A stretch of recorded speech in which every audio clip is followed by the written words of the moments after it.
just want to Let throw me it. let me Oh, interrupt. go. When that was a God thing when the van turned into the parking lot because I had absolutely no intention of doing it. It was another God thing, and I believe Yeah, that. because you don't know that I'm in there I changing have my no life and idea. I'm I don't sober. even You know if don't you're want to there. see me. I don't even know if you're there. Right. And like I said, the van just turned into there, and then I saw you running at me, and I thought, "Ooh." Uh, Something else at my son's funeral. I had a very dislike for you at that point in my Sure. life. And I walked up to you and I said, if you keep doing what you're doing, it only leads to two places. One is to jail, and the other is a cemetery. And I think we were at the cemetery or with the church at that Okay. time.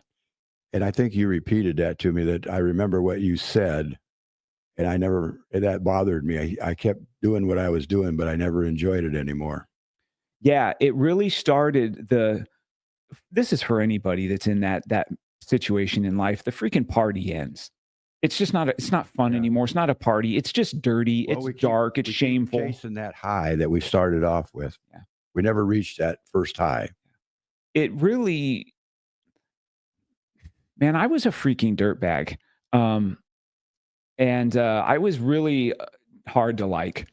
And the people that did like me were also really We're just unlikable. like you. Yes, right? So it's just a bunch of freaking unlikable people, right? And then people that I really respected and loved, they just didn't want any part of me. Yeah. Um, and this, this went as far as even, my family. I mean, I treated them like crap. Um, my dad, when before I got sober, he had gotten diagnosed with cancer and even came to stay with me for a while. And um, I wouldn't even spend time with him. Wow. I just, I'd lie and hey, I have to Yeah. work later. And here he is dying at my house down the street. And um, and I made amends with him before he passed away, and he ended up being sober and finding Jesus. And so I'm going to see him again too. Um, and as I'm going to see Darren again. Yeah. And I believe that, but it's for anybody that's listening to this, the reason that I think it's important to share these stories is there's people that are desperate and think they have no other way. And there is a better way to live. Yeah. And we only get one go around at this. And God can change circumstances that fast, and he can bring somebody into your life that fast. In fact, they might already be there. There's a Yeah. really good chance for anybody that's desperate, like I was, like at one point in your life you were, there's a really good chance that person is already in their life trying to speak life and love into their hearts. Yeah. They're not receiving it.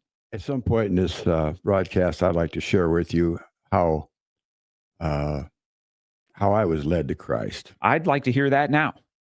Well, I was an alcoholic. Well, I grew up in an alcoholic family. There was all my aunts, my uncles, my mother. I was a single parent child, and everybody was an alcoholic except for my grandmother and one aunt.